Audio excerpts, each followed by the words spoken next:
नमस्कार, news city पर स्वागत है आपका। मैं हूं आपके साथ सुहानी मलिक।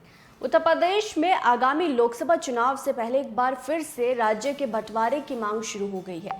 केंद्रीय मंत्री संजीव बालियान ने पश्चिमी उत्तर प्रदेश यानी कि पश्चिमांचल की मांग का समर्थन करते हुए कहा कि यूपी का पश्चिमी क्षेत्र अगर राज्य बनता है तो उसकी राजधानी मेरठ होगी।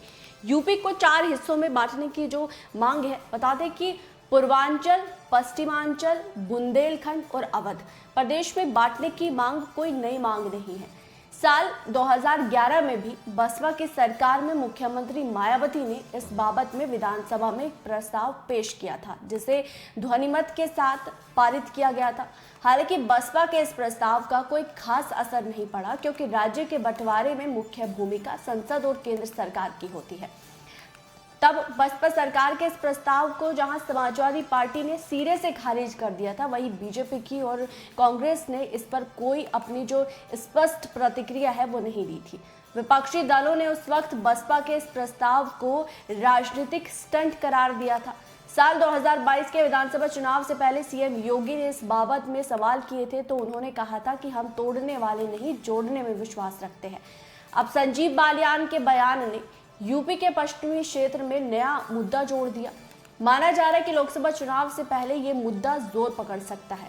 अब आपको अगर हम पश्चिमी यूपी में बताएं तो पश्चिमी यूपी में कुल 26 जिले आते हैं, जिनमें मेरठ, बुलंदशहर, गौतम बुद्ध नगर, गाजियाबाद, हापुड़, बागपत, सहारनपुर, मुजफ्फरनगर, शामली, मुरादाबाद, बिजनौर, रामपुर, अमरोहा, संभल, बरेली, बदायूं, पीलीभीत, शाहजहांपुर, आगरा, फिरोजाबाद, मैनपुरी, मथुरा, अलीगढ़, एटा, हाथरस, कासगंज, इटावा और औरैया जैसे जो जिलों के नाम शामिल है। लोकसभा सीट के तौर पर बात करें तो पश्चिमी यूपी में शाहजहांपुर, बरेली, बदायूं, अमरोहा, गाजियाबाद, गौतम बुद्ध नगर, नगीना, मुजफ्फरनगर, मेरठ, कैराना और फतेहपुर सीकरी, बागपत, आगरा शामिल है। लोकसभा चुनाव से ठीक पहले पश्चिमी यूपी का मुद्दा उछलना कोई छोटी बात नहीं।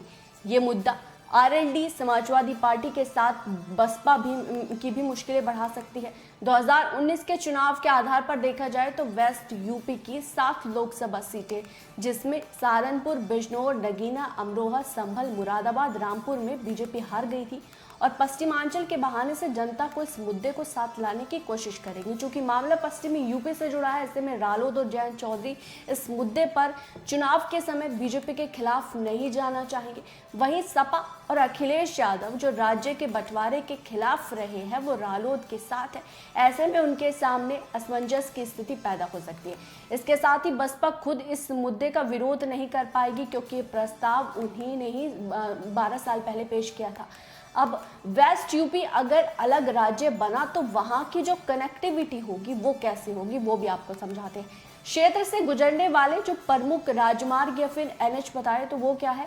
NH2, NH3, NH11, NH24, NH58, NH74, NH91, NH93, NH119 और NH709 भी ये शामिल है, जो वहाँ की कनेक्टिविटी को प्रभावित करते हैं। अगर वेस्ट यूपी में एक्सप्रेसवे की बात करें कि वेस्ट यूपी से कितने एक्सप्रेसवे होकर जाते हैं, तो greater Noida expressway, Yamuna expressway, Agra Lucknow expressway, internal peripheral expressway, Delhi Meerut expressway, Ganga expressway, ये वो जो एक्सप्रेसवे है जो यूपी यानी कि पश्चिमी यूपी से होकर गुजरते हैं। अगर हम वेस्ट यूपी की राज्यों में लगती सीमाओं की बात करें तो पश्चिमी यूपी की सीमाएं उत्तराखंड, हिमाचल प्रदेश, हरियाणा, दिल्ली, राजस्थान और मध्य प्रदेश राज्यों के साथ लगती है। साथ ही पीलीभीत जिले में नेपाल के साथ भी एक संक्षिप्त अंतर्राष्ट्रीय सीमा भी लगती है। तो अगर पश्चिमी उत्तर प्रदेश एक अलग राज्य बनता है, जिसकी मांग उठाई गई है, और ये अब मांग जोर पकड़ने वाली है 24 के चुनाव से पहले, क्योंकि इसे 24 के चुनाव से ठीक पहले उठाया गया। एक तरफ जाट आरक्षण का मुद्दा पश्चिमी यूपी में ज़्यादा हावी होता नजर आ रहा है, दूसरी तरफ अब ये जो अलग राज्य बनाने की बात की गई है, उसको देखना होगा कि 24 के इलेक्शन पर इसका क्या कुछ असर पड़ता है। लेकिन इस रिपोर्ट पर आपकी क्या राय है, आपको क्या लगता है, वो जरूर कमेंट बॉक्स में बताएगा। मेरे साथ फिलहाल इतना ही, मुझे दीजिए इजाजत। नमस्कार।